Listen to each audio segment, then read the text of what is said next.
Hello everyone. CGPSC और व्यापम के लिए geography through mapping video series का ये हमारा चौथा वीडियो है। पिछले वीडियो में हमने भारत के प्राकृतिक विभाजन के बारे में स्टार्ट किया था, जिसमें हमने भारत के प्रमुख पर्वतों की चर्चा शुरू की थी। प्राकृतिक विभाजन के अंतर्गत किसी भी देश के पर्वत, पठार, मैदान, द्वीप समूह, तटरेखा इत्यादि चीज़ों का अध्ययन किया जाता है। भारत में भी ये सभी संरचनाएं विद्यमान हैं और हमने अपनी चर्चा शुरू की थी भारत में प्रमुख पर्वतों से। मैंने आपसे डिस्कस किया था कि पर्वतों को हम मुख्य रूप से दो पार्ट में कैटेगराइज करते हैं। सबसे पहला है उत्तर भारत के पर्वत और सेकंड है प्रायद्वीपीय भारत के पर्वत। प्रायद्वीपीय भारत के पर्वत, उत्तर भारत के पर्वत में हमको मुख्य रूप से हिमालय के बारे में पढ़ना होता है और हिमालय में भी हमको दो कैटेगरी देखने को मिलती है। सबसे पहला है ट्रांस हिमालय की पर्वत श्रेणियाँ और दूसरा है मुख्य हिमालय। ट्रांस हिमालय में भी हमको तीन अलग अलग माउंटेन रेंज देखने को मिलते हैं। सबसे उत्तर की तरफ है काराकोरम, उसके नीचे है लद्दाख और उसके नीचे है जास्कर श्रेणी। मुख्य हिमालय में भी तीन पर्वत श्रेणियाँ हैं। सबसे पहला है मुख्य हिमालय, इसको बृहद हिमालय भी कहा जाता है। उसके बाद में है लघु हिमालय या मध्य हिमालय इसको कहते हैं, और तीसरा है शिवालिक हिमालय। इस प्रकार हिमालय की पूरी सीरीज को हम उत्तर से दक्षिण की तरफ अगर देखेंगे तो सबसे उत्तर की तरफ से अगर शुरू करें तो काराकोरम, फिर उसके नीचे लद्दाख, उसके नीचे जास्कर और उसके नीचे है मुख्य हिमालय या बृहद हिमालय, उसके नीचे है मध्य हिमालय और उसके नीचे है शिवालिक हिमालय। ठीक है, बृहद हिमालय इसको महान हिमालय भी कहा जाता है, बृहद हिमालय या महान हिमालय। मुख्य हिमालय की सीरीज में तीन पर्वत श्रेणियां हैं, बृहद हिमालय, लघु हिमालय और शिवालिक हिमालय। ठीक है, लास्ट क्लास में हम मुख्य हिमालय तक की चर्चा कर चुके थे। इसके पहले मैं थोड़ा सा रिवाइज कर लेता हूँ कि हमने क्या क्या चीज़ें देखी थी हिमालय की उत्पत्ति के बारे में और इसके प्रमुख पर्वत चोटियों के बारे में। सबसे पहली चीज़ कि पूरी जो हिमालय श्रेणी है ये भारत में उत्तर की तरफ या जम्मू कश्मीर में एक बिंदु है, एक पॉइंट है जिसको हम कहते हैं नंगा पर्वत। नंगा पर्वत से शुरू होकर के यह अरुणाचल प्रदेश में नामचा बरवा तक चला जाता है। ठीक है, जो मुख्य हिमालय की सीरीज में सबसे बड़ा सीरीज है वो है बृहद हिमालय का। बृहद हिमालय शुरू होता है जम्मू कश्मीर में नंगा पर्वत से लेकर के और अरुणाचल प्रदेश में नामचा बरवा तक चला जाता है। अरुणाचल प्रदेश के बाद यह दक्षिण की तरफ तीक्ष्ण मोड़ लेता है और इस मोड़ के फलस्वरूप यह भारत और म्यांमार की सीमा रेखा निर्धारित करता है। इसको पूर्वांचल की पहाड़ियाँ भी कहते हैं। ठीक है, तो जम्मू कश्मीर में नंगा पर्वत से लेकर के अरुणाचल प्रदेश में नामचा बरवा तक ये जो पूरी सीरीज़ है इसकी औसत ऊंचाई 6000 मीटर है। औसत ऊंचाई कितनी है? 6000 मीटर। लेकिन जाहिर है कहीं पर ये कम ऊंचा होगा, कहीं पर ज़्यादा ऊंचा होगा। तो इसकी जो सबसे हाईएस्ट पीक है, जो सबसे ऊंची चोटी है वो कौन सी है? Mount Everest. ठीक है, माउंट एवरेस्ट सबसे ऊंची चोटी है। इसके बाद में ये जो पूरा एरिया कवर करता है वो लगभग है 5 लाख स्क्वायर किलोमीटर का। हिमालय की पूरी श्रेणी उत्तर पूर्व से लेकर के आपका उत्तर पश्चिम से लेकर के पूर्व दिशा की तरफ लगभग 5 लाख स्क्वायर किलोमीटर का एरिया कवर करती है। मतलब जम्मू कश्मीर से लेकर के ये जो पूरा एरिया है और अरुणाचल प्रदेश तक, साथ ही पूर्वोत्तर के राज्यों में ये पूरा एरिया लगभग 5 लाख स्क्वायर किलोमीटर का है। ठीक है, इसके बाद में हमने शुरू किया था ट्रांस हिमालय के बारे में। ट्रांस हिमालय में सबसे पहला था आपका काराकोरम, उसके नीचे लद्दाख और उसके नीचे जास्कर।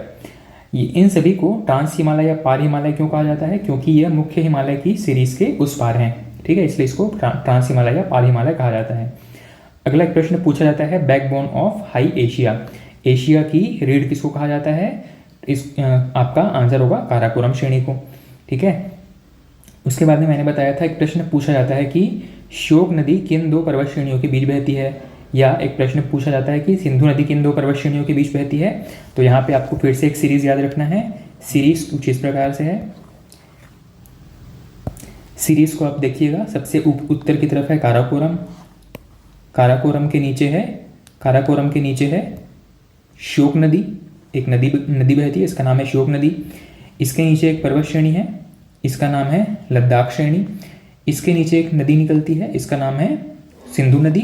और फिर से इसके नीचे एक पर्वत श्रेणी है, इसको हम कहते हैं जास्कर श्रेणी। मतलब काराकोरम और लद्दाख श्रेणी के बीच है श्योक नदी, और लद्दाख तथा जास्कर के बीच में है सिंधु नदी। श्योक नदी और सिंधु नदी, ठीक है। इसको आप मैप में ठीक से मेंशन कीजिएगा, देख लीजिएगा। नेक्स्ट हमने चर्चा किया था कि बृहद हिमालय को और किन किन नामों से जाना जाता है। तो बृहद हिमालय को महान हिमालय, सर्वोच्च हिमालय, हिमाद्री या आंतरिक हिमालय भी कहा जाता है। आंतरिक हिमालय क्यों कहा जाता है उसकी चर्चा मैं कर चुका हूँ। अगला हमने देखा था कि मुख्य हिमालय की जो सबसे उत्तरी सीरीज है इसी को हम कहते हैं बृहद हिमालय। और बृहद हिमालय में ही विश्व की कई ऊंची ऊंची चोटियाँ विद्यमान हैं, जिसमें कि सबसे ऊंची चोटी कौन सी है? सबसे ऊंची चोटी है आपका माउंट एवरेस्ट, ठीक है। सबसे ऊंची चोटी है कौन सी? Mount Everest. तो माउंट एवरेस्ट की ऊंचाई कितनी है? माउंट एवरेस्ट की ऊंचाई है 8848 मीटर। 8848 मीटर, ये पुराने डेटा के हिसाब से 8848 मीटर है। अभी हाल ही में इसमें ऊंचाई में थोड़ी सी वृद्धि हुई है, इसको आप एक बार क्रॉस चेक करके लिखिएगा। मेरे ख्याल से अब ये 8848 ना हो करके 8848.86 मीटर हो चुका है, ठीक है। 8848.86 मीटर, ठीक है। ये माउंट एवरेस्ट की लेटेस्ट हाइट है। इसके बाद में माउंट एवरेस्ट के अलावा कुछ अन्य महत्वपूर्ण ऊंची चोटियाँ इसी हिमालय सीरीज में विद्यमान हैं। जैसे कि सबसे पहला तो हमने देखा माउंट एवरेस्ट। माउंट एवरेस्ट विश्व की सबसे ऊंची चोटी है। विश्व की दूसरी सबसे ऊंची चोटी कौन सी है? Mount K2।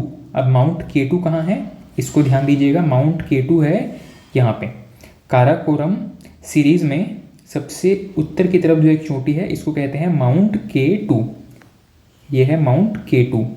इसको गॉडविन ऑस्टिन के नाम से भी जाना जाता है।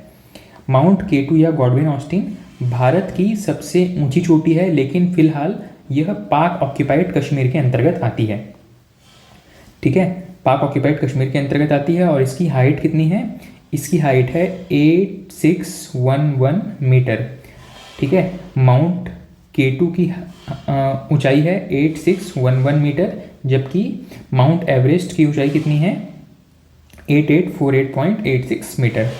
तीसरी चीज़ है भारत में एट प्रेजेंट सबसे हाईएस्ट पीक कौन सी है? तो सबसे हाईएस्ट पीक भारत में है वर्तमान में कंचनजंगा। अगर हम पाक ऑक्यूपाइड कश्मीर के अंतर्गत सबसे ऊंची चोटी देखें भारत में तो माउंट K2, और अगर हम हमारे एक्सेस या हमारे कंट्रोल के भीतर सबसे हाईएस्ट पीक देखें तो वो है कंचनजंगा। इसकी ऊंचाई है 8586 मीटर। 8586 मीटर, ठीक है। तो इन तीनों का क्रम कम से कम याद रखिएगा। विश्व की दो ऊंची चोटियाँ यहीं पर विद्यमान है। सबसे ऊंचा है माउंट एवरेस्ट और सेकंड हाईएस्ट पीक है माउंट K2 या गॉडविन ऑस्टिन के नाम से भी जाना जाता है। माउंट एवरेस्ट को नेपाल में सागर माथा भी कहा जाता है, ठीक है। सागर माथा कहा जाता है, सागर माथा। और तिब्बत में इसको चोमोलुंगमा के नाम से भी जाना जाता है, ठीक है। इसको चोमोलुंगमा भी कहा जाता है। तो माउंट एवरेस्ट को नेपाल में सागर माथा और तिब्बत में चोमोलुंगमा कहा जाता है, ठीक है। ये कुछ बेसिक वन लाइनर इन्फॉर्मेशन है जो कि एग्जाम में सीधे सीधे पूछे जा सकते हैं। विश्व की दो सबसे ऊंची चोटियाँ कौन कौन सी है? माउंट एवरेस्ट, सेकंड है माउंट K2 या गॉडविन ऑस्टिन भी कहते हैं इसको, ठीक। नेक्स्ट हम शुरू करते हैं मध्य हिमालय के बारे में। सबसे पहले तो हमने बात कर लिया था बृहद हिमालय के बारे में। सेकंड, इसके नीचे जो सीरीज़ है इसका नाम है मध्य हिमालय, इसको लघु हिमालय भी कहा जाता है, ठीक। अब मध्य हिमालय जो है वो एक कंटिन्यूअस सीरीज़ ना होकर के बीच बीच में इसमें हमको थोड़ा सा विच्छेद दिखाई देता है या कटा फटा सीरीज़ दिखाई देता है। इसको अलग अलग राज्यों में अलग अलग नाम से जाना जाता है। जैसे जम्मू कश्मीर में इसको पीर पंजाल कहा जाता है, हिमाचल प्रदेश में इसको धौलाधर श्रेणी कहा जाता है, उत्तराखंड में इसको मसूरी के नाम से जाना जाता है, मसूरी श्रेणी। उत्तराखंड और नेपाल के बीच में ये जो पूरी सीरीज़ है इसको नागटिब्बा कहा जाता है। और नेपाल में ही एक और श्रेणी है, इसको महाभारत के नाम से जाना जाता है। ये पूरी श्रेणी जो है वो मध्य हिमालय का ही हिस्सा है। ये पूरी श्रेणी मध्य हिमालय का हिस्सा है, जिसको अलग अलग राज्यों में अलग अलग नाम से जाना जाता है।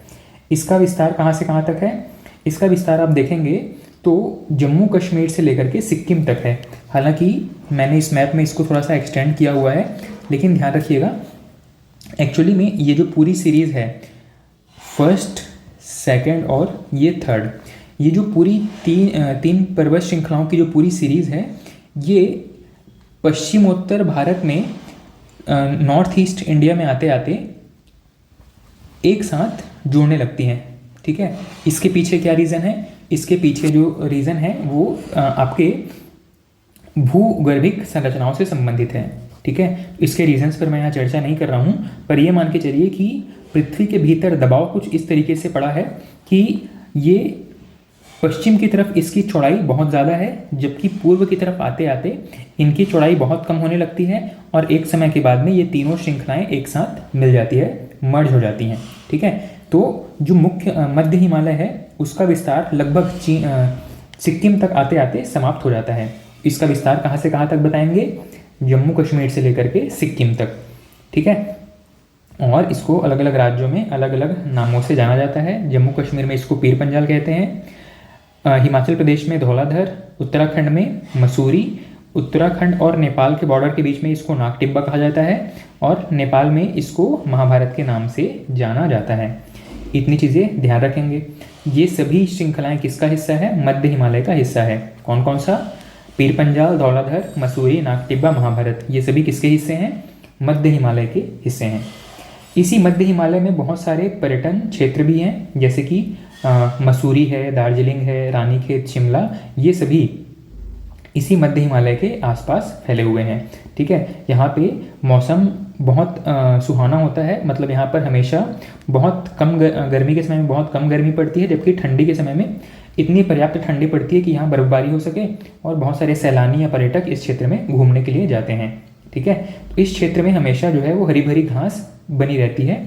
इसको कश्मीर में मर्ग कहा जाता है और उत्तराखंड में बुग्याल या पयाल के नाम से जाना जाता है। ये फैक्ट आपको हर किताब में मिल जाएगा, इसकी चर्चा यहाँ पे नहीं करेंगे। ठीक है, इसके बाद में और दक्षिण की तरफ चलेंगे तो हमको तीसरी महत्वपूर्ण सीरीज दिखाई देती है, इसका नाम है शिवालिक श्रेणी।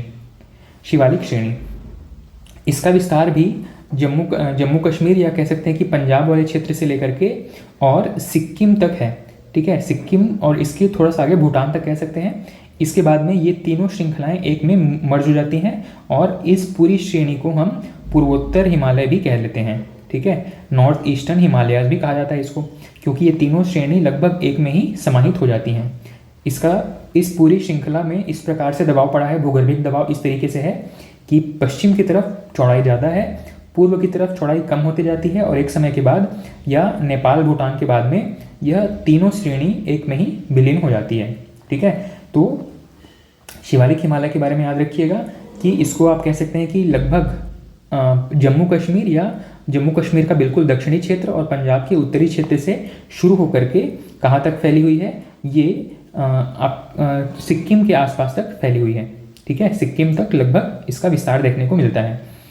इसको सबसे नया हिमालय कहा जाता है। नया हिमालय क्यों? मैंने बताया था कि हिमालय की उत्पत्ति टेथिस सागर के अवसादों से हुई है। टेथिस सागर के जो अवसाद थे उन पे जब बल पड़ने लगा तो सबसे पहले बृहद हिमालय का निर्माण हुआ। बृहद हिमालय जब एक ऊंचाई प्राप्त कर चुका था, उसके बाद इसकी ऊंचाई जब और नहीं बढ़ पा रही थी, तब एक नई श्रृंखला का फॉर्मेशन शुरू हुआ। इसको कहते हैं मध्य हिमालय। और मध्य हिमालय जब एक पर्याप्त ऊंचाई प्राप्त कर चुका था, उसके बाद में एक नई श्रेणी का निर्माण शुरू हुआ। इसको हम कहते हैं शिवालिक हिमालय। शिवालिक हिमालय ही सबसे नया हिमालय है। ठीक है, शिवालिक हिमालय का निर्माण सबसे बाद में हुआ है और इसको नवीन हिमालय, बाह्य हिमालय या उप हिमालय भी कहा जाता है। क्या क्या कहते हैं? नवीन हिमालय, बाह्य हिमालय या उप हिमालय भी इसी को ही कहा जाता है। ठीक, बहुत सारे टूरिस्ट स्पॉट शिवालिक हिमालय के आसपास भी फैले हुए हैं। उत्तराखंड और हिमाचल प्रदेश के आसपास कुछ ऐसी घाटियां हैं जो कि दून या द्वार कही जाती हैं इसी मुख्य शिवालिक हिमालय के आसपास के क्षेत्रों में। ठीक है, क्या कहते हैं इसको? दून या द्वार, जैसे कि देहरादून हो गया या कोटली दून हो गया, ठीक है, हरिद्वार हो गया, ये सभी दून या द्वार कहे जाते हैं। कहाँ पर हैं? शिवालिक हिमालय के आसपास। शिवालिक हिमालय के बारे में क्या याद रखना है? यह सबसे नई पर्वत श्रेणी है। शिवालिक हिमालय के बाद में और जब दक्षिण की तरफ चलेंगे तो इसके नीचे का भाग, शिवालिक हिमालय के नीचे का भाग, इसको हम कहते हैं तराई क्षेत्र। शिवालिक हिमालय के नीचे के भाग को क्या कहते हैं? तराई क्षेत्र। अब तराई क्षेत्र क्यों कहते हैं? तराई क्षेत्र का मतलब है कि यहाँ पे दलदली क्षेत्र या हमेशा पानी का बहाव होने की वजह से ये क्षेत्र जो है वो नमी युक्त होता है, इसीलिए इसको तराई क्षेत्र कहा जाता है। अब यहाँ पे पानी कहाँ से आता है? तो बृहद हिमालय और मध्य हिमालय, यहाँ पे जितनी बर्फबारी होती है वो धीरे धीरे करके जब पिघलने लगती है, वो बर्फ़ जब धीरे धीरे पिघलने लगती है तो शिवालिक हिमालय से होते हुए और दक्षिण की तरफ शिवालिक हिमालय के फुट हिल्स में या इसके नीचे के क्षेत्रों में बहने लगती है नदी के रूप में, या कहीं कहीं पर ये झील के रूप में वहीं आसपास फैल जाती है। इसी वजह से ये पूरा क्षेत्र जो है वो नमी युक्त इलाका है, और क्योंकि ये अपने साथ खूब सारे अवसाद लेकर के आती है, इसी वजह से यहाँ पे ये पूरा क्षेत्र जो है वो अवसादों से पटा हुआ है, अवसादों से भरा हुआ है, और इसी वजह से यहाँ पर एक प्लेन का फॉर्मेशन हुआ है। ठीक है, यहाँ पर समतल भूमि का निर्माण हुआ है, और यही वजह है कि आप देखेंगे भारत के अन्य क्षेत्रों की तुलना में हिमालय के तलहटी क्षेत्रों में पॉपुलेशन बहुत ज़्यादा है। ठीक है, जब हम पॉपुलेशन के बारे में देखते हैं तो इसके पीछे ज्योग्राफिकल रीज़न भी होते हैं। किसी क्षेत्र में पॉपुलेशन जब ज़्यादा होती है उसके पीछे कुछ ज्योग्राफिकल रीज़न भी हैं, और एक ज्योग्राफिकल रीज़न क्या है यहाँ पे कि यहाँ पे मैदानी क्षेत्र भरपूर है। मैदानी क्षेत्र होने का मतलब है कि लोगों को यहाँ पर निवास करने में आसानी होती है, साथ ही क्योंकि ये पूरा क्षेत्र नदियों के सिंचाई वाला क्षेत्र है, नदियों द्वारा सिंचित क्षेत्र है, इसीलिए यहाँ पर फसल भी पर्याप्त होती है। तो इतनी बड़ी जनसंख्या को खाने पीने के लिए पर्याप्त संसाधन यहाँ पर मिल जाते हैं। ठीक है, पीने के लिए पर्याप्त पानी मिल जाता है और बसने के लिए एक समतल भूमि मिल जाती है। इसीलिए दिल्ली, यूपी, बिहार, ये पूरा एरिया जो है वो बहुत ज़्यादा जनसंख्या वाला क्षेत्र है। दिल्ली तो हम कह सकते हैं कि राजधानी होने की वजह से पॉपुलेटेड है, या जनसंख्या घनत्व तो ज़्यादा है, लेकिन यूपी, बिहार और पश्चिम बंगाल, ये पूरा क्षेत्र समतल क्षेत्र होने की वजह से और तराई क्षेत्र होने की वजह से यहाँ पर जनसंख्या ज़्यादा है, ध्यान रखेंगे। नेक्स्ट हम बात करते हैं आपका पूर्वोत्तर हिमालय के बारे में। पूर्वोत्तर हिमालय की जब चर्चा करते हैं तो इसमें हमको कुछ लोकेशंस स्पेसिफिकली याद रखने हैं। सबसे पहले तो मैंने बताया कि ये पूरी हिमालय की जो श्रेणी है कहाँ से मुड़ जाती है। इसका जो वलन है अरुणाचल प्रदेश में, अरुणाचल प्रदेश का जो सबसे लगभग कह सकते हैं कि उत्तर पूर्वी बिंदु है, इसको हम कहते हैं नामचा बरवा पर्वत। नामचा बरवा पर्वत से होकर के यह दक्षिण की तरफ एक मोड़ लेती है, जिसको कि भारत और म्यांमार की सीमा के रूप में निर्धारित किया गया है। भारत और म्यांमार की सीमा के रूप में इसका निर्धारण हम कह सकते हैं कि प्राकृतिक रूप से है। इसको ये मैन मेड नहीं है, न ही इसको किसी देश की सरकार ने बनाया है। यह एक प्राकृतिक विभाजन है और इसको दोनों देशों की जो सरकारें हैं वो मान्यता प्रदान करती हैं। मतलब ये जो पर्वत श्रेणी है इसको अराकान योमा कहा जाता है। कहाँ पे?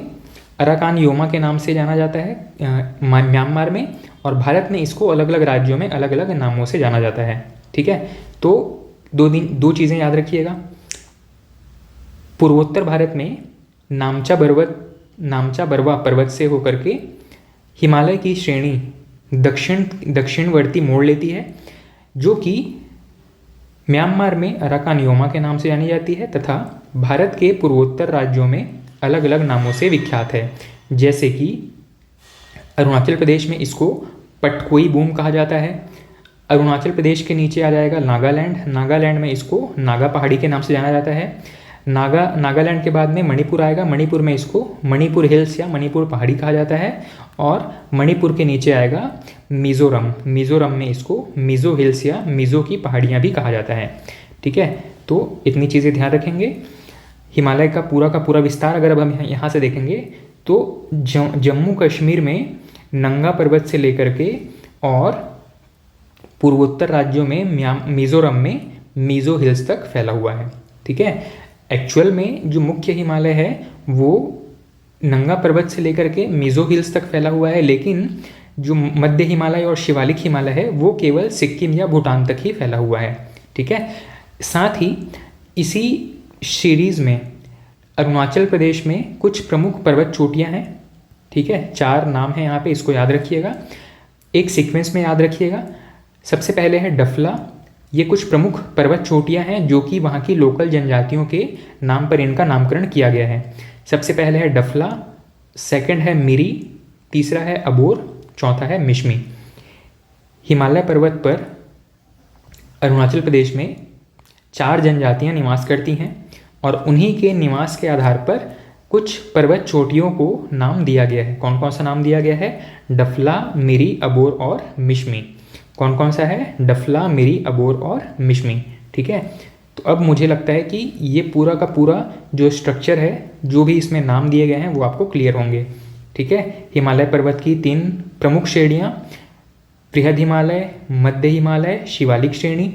मध्य हिमालय और शिवालिक श्रेणी का विस्तार है लगभग सिक्किम या भूटान तक।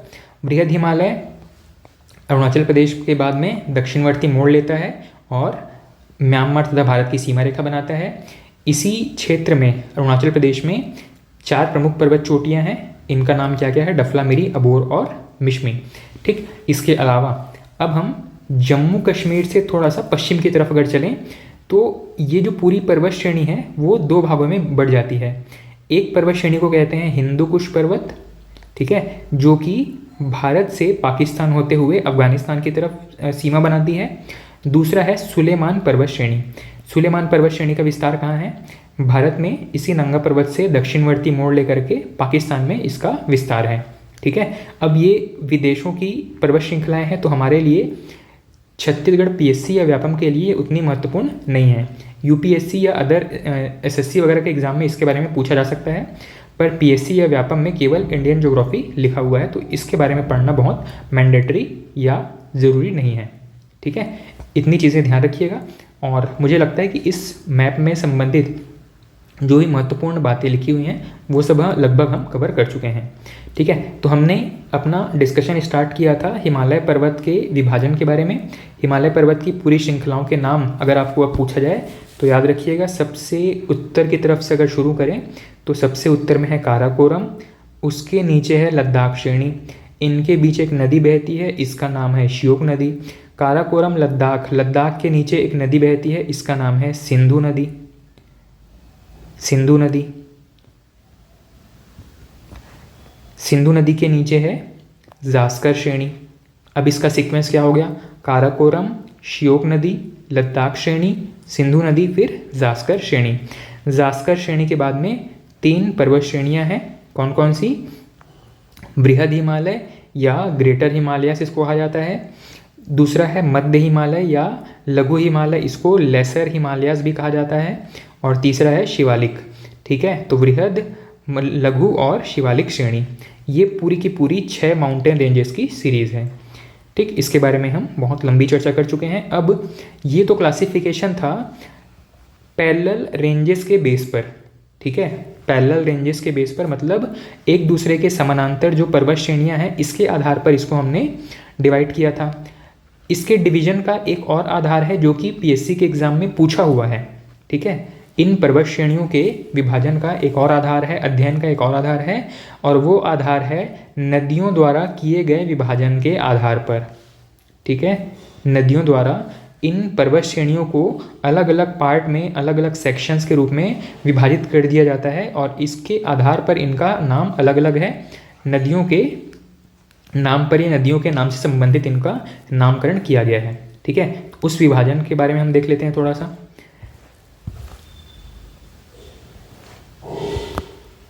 देखिए, यहाँ पे इस मैप में आपको नदियों के आधार पर किया गया विभाजन दिखाई देगा। सबसे पहला विभाजन है जो कि जम्मू कश्मीर में आने वाली पर्वत श्रेणी का है। जम्मू कश्मीर में सबसे पहले आप देखिएगा, यहाँ पे कुछ आइडेंटिफाई करने का प्रयास कीजिएगा। सबसे पहले एक नदी है यहाँ पे, सिंधु नदी। सिंधु नदी के बारे में मैंने बताया था कि कहाँ से कहाँ तक फैली हुई है। काराकोरम के नीचे लद्दाख श्रेणी, लद्दाख श्रेणी के नीचे जास्कर श्रेणी। लद्दाख और जास्कर के बीच में सिंधु नदी का उद्गम होता है, सिंधु नदी प्रवाहित होती है, ठीक है। और ये भारत से होकर के फिर पाकिस्तान में चली जाती है।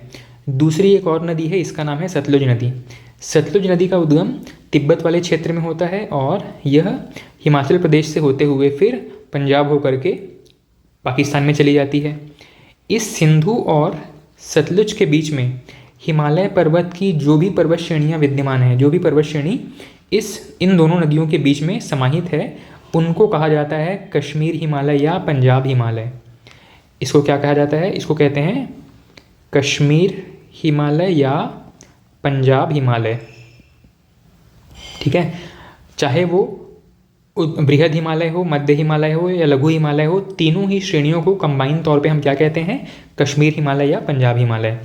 उसके बाद में सतलुज नदी से लेकर के एक यहाँ पे भारत और नेपाल के बॉर्डर के बीच में एक नदी बहती है, इसका नाम है काली नदी, ठीक है। भारत और नेपाल के बीच में जो काली नदी बहती है, इनके बीच जितना भी हिमालय का पर्वत श्रेणी विस्तृत है, चाहे वह बृहद हिमालय हो, मध्य हिमालय हो या लघु हिमालय हो, इन पूरे हिमालय की श्रृंखला को एक साथ मिला करके कुमाऊं हिमालय कहा जाता है। क्या कहते हैं? कुमाऊं हिमालय। सबसे उत्तर में था कश्मीर हिमालय या पंजाब हिमालय, उसके नीचे है कुमाऊं हिमालय। उसके बाद में काली नदी से लेकर के तीस्ता नदी, तीस्ता नदी कहाँ पे है? सिक्किम में एक नदी निकलती है, इसका नाम है तीस्ता नदी।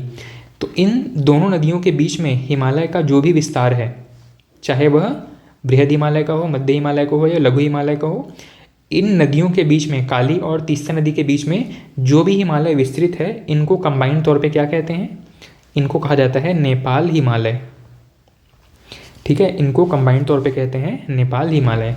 और तीस्ता से लेकर के यहाँ पे अरुणाचल प्रदेश में एक नदी बहती है, इसका नाम है ब्रह्मपुत्र नदी। तीस्ता से लेकर के ब्रह्मपुत्र नदी के बीच में हिमालय की जो भी श्रृंखला विस्तृत है, इसको हम कहते हैं असम हिमालय, ठीक है। इसको हम कहते हैं असम हिमालय। कहाँ से कहाँ तक? तो यहाँ पे एग्ज़ाम में किस प्रकार का प्रश्न पूछा गया है?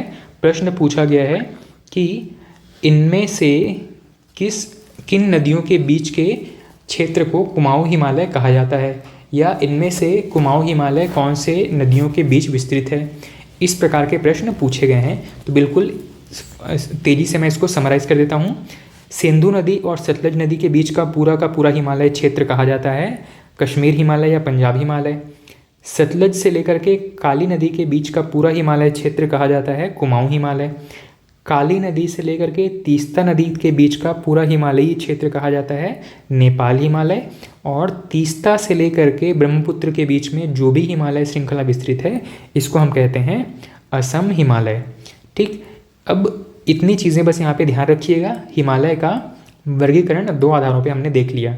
सबसे पहला देखा था हमने पैरेलल रेंजेस के बेस पर, ठीक है, समांतर श्रेणियों के आधार पर। और दूसरा विभाजन हमने देख लिया नदियों द्वारा किए गए विभाजन के आधार पर, ठीक। इस मैप में और भी कई सारी चीज़ें हैं, जैसे कि बहुत सारे दर्रों का नाम यहाँ पर लिखा हुआ है, लेकिन दर्रों वाले टॉपिक में मैं फिर से वापस आऊँगा जब हम जितने भी पर्वत श्रृंखलाएँ हैं उनको कवर कर लेंगे, ठीक है। तो हमने अपना चैप्टर शुरू किया था कहाँ से? भारत के प्राकृतिक विभाजन से। प्राकृतिक विभाजन में हमने सबसे पहले बात किया भारत में पर्वत श्रेणियों के बारे में। पर्वत श्रेणियों में मैंने चर्चा शुरू किया था उत्तर भारत के पर्वत और प्रायद्वीपीय भारत के पर्वत। उत्तर भारत के पर्वतों में हमने देखा था कि हमको केवल हिमालय का अध्ययन करना है। हिमालय के अध्ययन के दौरान हमने इसको 2 पार्ट में बांटा था। सबसे पहला था ट्रांस हिमालय, दूसरा था मुख्य हिमालय। ट्रांस हिमालय में हमने बात किया था काराकोरम, लद्दाख और जास्कर के बारे में। मुख्य हिमालय में हमने बात किया ग्रेटर हिमालयास, लेसर हिमालयास और शिवालिक श्रेणी के बारे में। बृहद हिमालय, मध्य हिमालय और शिवालिक हिमालय के बारे में। ठीक है, अब हम मूव करने वाले हैं प्रायद्वीपीय भारत की प्रमुख पर्वत श्रेणियों के बारे में। ठीक है, प्रायद्वीपीय भारत की प्रमुख पर्वत श्रेणियाँ। अच्छा, इसके पहले एटलस का एक और मैप है जो कि आपको एग्जैक्ट लोकेशन दिखाता है अलग अलग पर्वत श्रेणियों के। ठीक है, जो नॉर्मली हैंड से ड्रॉ किए गए जो मैप्स हैं उनमें हम माउंटेन रेंजेस को बिल्कुल स्ट्रेट ड्रॉ कर लेते हैं, जो कि एक्चुअली में जो एटलस में दिया गया मैप है उससे काफ़ी डिफरेंस रखता है। एटलस में आपको एक्चुअल उनका लोकेशन समझ में आता है। तो ये जो माउंटेन रेंज आप देख पा रहे हैं, ये पूरा मैप आपको केवल और केवल जम्मू कश्मीर क्षेत्र के बारे में दिखा रहा है। तो जम्मू कश्मीर का जो मैप है इसमें आप देखिएगा तो उत्तर की तरफ से अगर देखेंगे तो सबसे उत्तर में काराकोरम रेंज है। काराकोरम रेंज के नीचे यहाँ पे इस तरीके से लद्दाख रेंज है, और लद्दाख के नीचे में यहाँ पे आपको दिखाई देगा जास्कर श्रेणी। ठीक है, काराकोरम, लद्दाख, जास्कर, इनका जो स्टार्टिंग और एंडिंग पॉइंट है वो बहुत एक दूसरे के पास में नहीं है। मतलब काराकोरम यहाँ से शुरू हो रहा है जबकि लद्दाख यहाँ से शुरू हो रहा है, लेकिन हम जब हाथ से ड्रॉ करते हैं तो हम लगभग उनको एक ही जगह से शुरू कर लेते हैं। ठीक है, तो मैप में जो हैंड से ड्रॉ किया गया मैप है वो सिर्फ कुछ पॉइंट्स के कुछ पर्वतों के लोकेशन पर्पस से है, लेकिन एक्चुअल उनकी लोकेशन या एक्चुअल उनकी स्टार्टिंग और एंडिंग पॉइंट आपको एटलस से ही प्राप्त हो सकती है। ठीक है, उसके बाद में ग्रेटर हिमालयास, यहाँ पे जम्मू कश्मीर में स्टार्ट होता है ग्रेटर हिमालयास। इसके नीचे है लेसर हिमालय, जिसको अलग अलग राज्यों में अलग अलग नाम से जाना जाता है, जैसे कि यहाँ पे जम्मू कश्मीर में इसको पीर पंजाल कहा जा रहा है। जम्मू कश्मीर बॉर्डर से लेकर के हिमाचल प्रदेश तक इसको धौलाधर कहा जा रहा है। उत्तराखंड में इसको मसूरी के नाम से जाना जा रहा है, और मसूरी के बाद में इसको नागटिब्बा, और नेपाल में फिर इसको महाभारत कहा जाएगा। ठीक है, और इसके नीचे यहाँ पे पंजाब से लेकर के सिक्किम तक शिवालिक श्रेणी फैली हुई है। ठीक है, तो इस प्रकार से एटलस में आपको जो डेटा है, जो मैप है, वो ज़्यादा बेहतर तरीके से ज़्यादा एक्यूरेसी के साथ में समझ में आता है। ठीक है, चलिए नेक्स्ट हम मूव करते हैं प्रायद्वीपीय भारत के पर्वतों की ओर। ठीक है, प्रायद्वीपीय भारत कहने का मतलब है कि मध्य प्रदेश से लेकर के तमिलनाडु तक जो पठारी क्षेत्र है इसी को हम प्रायद्वीपीय भारत के पर्वत कहते हैं। लेकिन प्रायद्वीपीय भारत में आपका राजस्थान, अरावली पर्वत के साथ साथ विंध्याचल, सतपुड़ा, ये सब भी शामिल हो जाता है। ठीक है, तो जो भी पर्वत श्रेणी बच गई है हिमालय के अलावा, उन सभी को हम प्रायद्वीपीय भारत के पर्वतों के अंतर्गत अध्ययन करने वाले हैं। ठीक है, प्रायद्वीपीय भारत के हिमालय के बारे में आप सबसे पहले देखेंगे तो आपको अरावली के बारे में पढ़ना पड़ता है, लेकिन इन सभी को स्टार्ट करने से पहले मैं आपको इनकी लोकेशंस के बारे में थोड़ा सा अवेयर कर देता हूँ। देखिए, इस मैप में आप देखिए, वैसे शुरुआत में अगर आप देखेंगे तो आपको इसमें खूब सारे लोकेशंस दिखाई देंगे। आप इन सभी को अवॉइड करते हुए मैं जहाँ जहाँ पे आपको बताते चल रहा हूँ उन सभी के ऊपर बस अपना फोकस मेंटेन कीजिएगा। सबसे पहले आप आइएगा राजस्थान में। राजस्थान में ये जो पूरी पर्वत श्रृंखला दिखाई दे रही है इसको हम कहते हैं अरावली पर्वत। बस मैं सिर्फ अभी आपको पर्वत श्रृंखलाओं के नाम से अवेयर कर देता हूँ, उनके लोकेशन से अवेयर कर देता हूँ। इनको देखिएगा बस, और इनका जगह याद रखिएगा कि कहाँ कहाँ पे मैंने आपको लोकेशंस बताए हैं। गुजरात के पालनपुर नाम का एक लोकेशन है, लगभग गुजरात और राजस्थान बॉर्डर के पास में।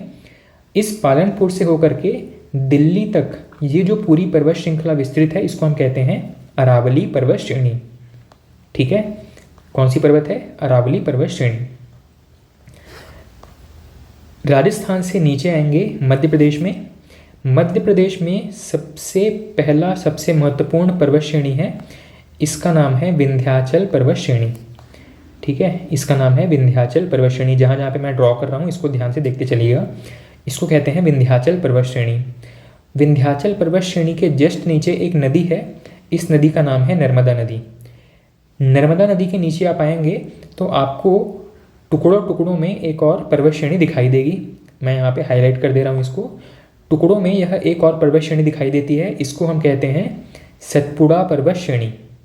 इसका नाम है सतपुड़ा पर्वत श्रेणी। और इस पूरी पर्वत श्रेणी में मुख्य रूप से 3 टुकड़े विद्यमान हैं, 3 भाग विद्यमान हैं। इसको हम क्या कहते हैं, सबसे पहले वाले हिस्से को कहते हैं राजपीपला पर्वत। सबसे पहले वाले हिस्से को कहते हैं राजपीपला पर्वत। दूसरे वाले पर्वत श्रेणी को कहते हैं, यहाँ पे ये जो पर्वत श्रृंखला दिखाई दे रही है इसको कहा जाता है महादेव श्रेणी। और तीसरी वाली श्रृंखला को कहा जाता है मैकल श्रेणी। ठीक है, तो इसका सीक्वेंस याद रखिएगा, राजपीपला, महादेव और मैकल। राजपीपला, महादेव और मैकल।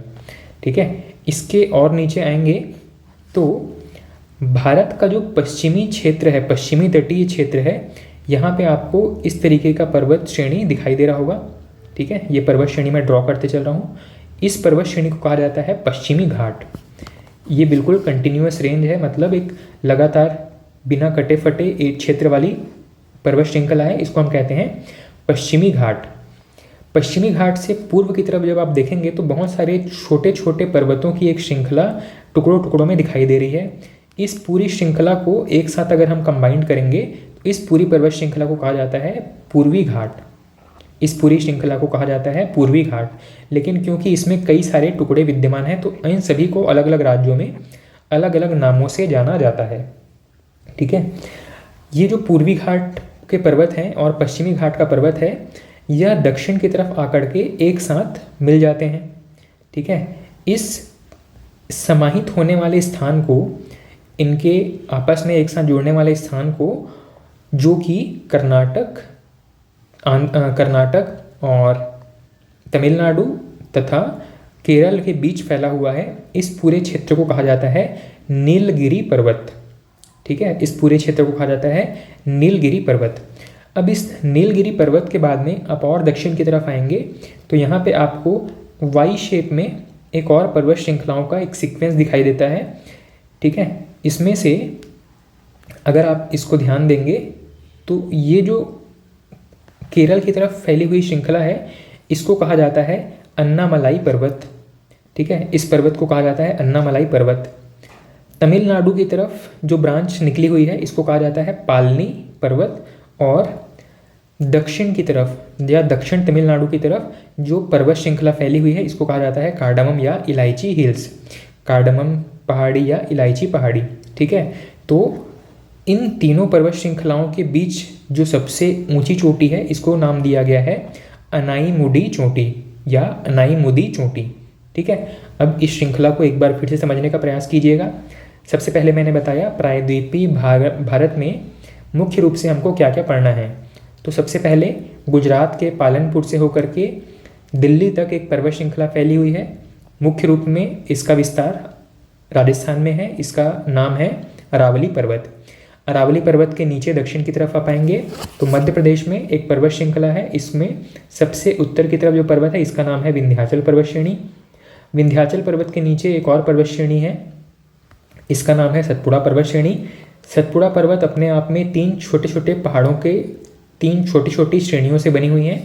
इसमें सबसे पहली श्रेणी है राजपीपला, सेकंड है महादेव, तीसरा है मैकल। बस इनका नाम और लोकेशन याद रखते जाइएगा, इनके बारे में विशेष चर्चा मैं अगली क्लास में करूँगा। ठीक है, तो राजपीपला, महादेव, मैकल, इन तीनों को कंबाइंड तौर पे हम सतपुड़ा पर्वत कहते हैं। उसके बाद में जब भारत का पश्चिमी छोर आप देखेंगे, पश्चिमी सिरा देखेंगे तो आपको एक कंटिन्यूअस माउंटेन रेंज दिखाई देती है, इसको हम कहते हैं पश्चिमी घाट। पश्चिमी घाट को छोड़ करके पूर्व की तरफ जब आप आएंगे तो उड़ीसा के दक्षिणवर्ती क्षेत्र से आप देखना शुरू करेंगे तो टुकड़ों टुकड़ों में आपको कुछ छोटी पर्वत श्रृंखलाएं दिखाई देती हैं। इस पूरे कंबाइंड श्रृंखला को हम कहते हैं पूर्वी घाट। लेकिन ये पूर्वी घाट कंटिन्यूअस रेंज नहीं है, मतलब बिल्कुल लगातार चलने वाली सीरीज नहीं है। अलग अलग क्षेत्रों में इनमें कटाव हो चुका है और इन कटाव की वजह से यहाँ पे बिल्कुल छोटी छोटी श्रृंखला का निर्माण या छोटे छोटे श्रृंखलाओं के अवशेष बचे हुए हैं। इन छोटी श्रृंखलाओं को अलग अलग राज्यों में अलग नामों से जाना जाता है, लेकिन इनको हम कंबाइंड तौर पे कहेंगे कि एक इनका हिस्सा है। तो ये पूरे के पूरे श्रृंखलाएं पूर्वी घाट का हिस्सा हैं। ये पूर्वी घाट और पश्चिमी घाट केरल, तमिलनाडु और कर्नाटक के बीच में एक पर्वतीय गांठ का निर्माण करते हैं। ठीक है, इस पर्वतीय गांठ को हम कहते हैं नीलगिरी पर्वत। नीलगिरी पर्वत में एक ऊंची चोटी है या नीलगिरी पर्वत की जो सबसे ऊंची चोटी है इसको हम कहते हैं डोडा बेटा। ठीक है, ये एग्जाम का पीएससी का प्रश्न है, नीलगिरी पर्वत की सबसे ऊंची चोटी कौन सी है? डोडा बेटा।